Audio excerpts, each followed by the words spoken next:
Salut à tous, c'est Fagor et on se retrouve pour le premier épisode de Parlons-en. Les vidéos de Parlons-en sera un nouveau concept de vidéo un peu plus sérieux que le top 6.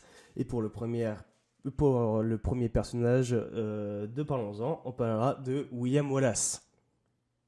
Non, pas celui-là, mais celui-là. Oui, je sais, il perd totalement tout charisme. L'histoire de William Wallace reste encore un très grand mystère. C'est pour ça que je risque de me tromper sur pas mal d'informations, surtout lors de sa jeunesse. Alors les puristes, veuillez m'excuser, n'hésitez pas à me corriger dans les commentaires, ça fera toujours plaisir. William Wallace est né en 1270 à Underlyn, en Écosse. Les origines de Wallace restent encore aujourd'hui un très grand mystère. Il aurait apparemment deux frères, Malcolm et John. Après la mort de leur père qui a été tué par un chevalier anglais et de leur mère, Wallace a dû faire de nombreux vols pour survivre. On entend parler de William Wallace pour la première fois en 1297 pour le meurtre de sa bien-aimée Marion Benfut par William de Halseyring, un shérif anglais de Lanark.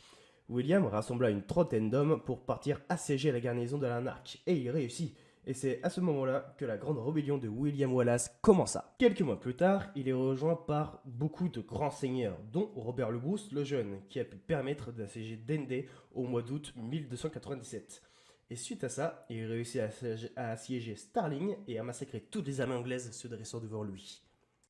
Sa première défaite a été à Falkirk, et l'armée écossaise y est écrasée le 22 juillet 1298, un total de 2000 morts. C'est la fin de l'époque de William Wallace. Suite à cette défaite, William Wallace doit abandonner son titre de gardien écossais en 1298. En novembre 1300, William voyagea dans beaucoup de pays, dont la France. Et entre 1303 et 1304, il revient en Écosse pour finir ce qu'il a commencé. Et le 3 août 1305, William se fait trahir par un seigneur écossais qui avait prêté allégeance au roi d'Angleterre et le fit capturer. Et le 23 août, William Wallace se fit torturer puis décapité. Puis il a été découpé en petits morceaux et dispersé un peu partout en Angleterre pour, comme il a dit, servir d'exemple. Mais ce que le roi anglais ne savait pas, c'est que la mort de William Wallace a poussé le peuple écossais à se rebeller contre l'Angleterre, dont Robert le Bruce, lui qui a été le majordome de cette attaque. Et donc le 25 mars 1306, les Anglais laissent tranquilles les Écossais et les considèrent comme nation.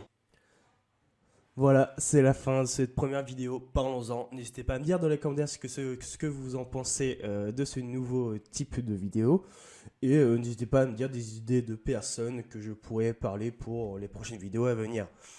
Donc c'était l'avis de William Wallace, et si vous ne savez pas, il y a un film sur lui nommé Braveheart. Je vous conseille de le regarder parce que c'est un très bon film. Et n'oubliez pas, ciao pour de prochaine vidéo. Peace.